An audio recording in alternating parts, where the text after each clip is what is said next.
శివనామాన్ని, అదేవిధంగా 108 సార్లు రామనామాన్ని స్వహస్తములతో రాయాలి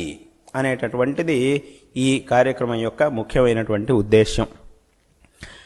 ఈ విధంగా మనస్సులో ఉన్నటువంటి సంకల్పం ఏమిటి అంటే, కనీసం 1,00,00,000 మంది భక్తులు తమ హస్తముల ద్వారా భక్తులకు ఇవ్వబడేటటువంటి ఒక పత్రంలో ముందు భాగంలోనూ వెనక భాగంలోనూ శివనామాన్ని, రామనామాన్ని 108 సార్లు రచించి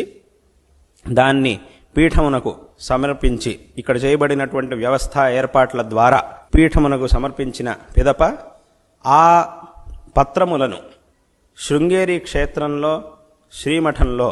ఉన్నటువంటి తోరణ గణపతి సన్నిధి దగ్గర ఇప్పుడు నూతనంగా నిర్మించబడుతూ ఉన్నటువంటి హరిహర నామాలయములో ఆ మందిరంలో ఆ పత్రములన్నిటినీ కూడా అక్కడ స్థాపించడం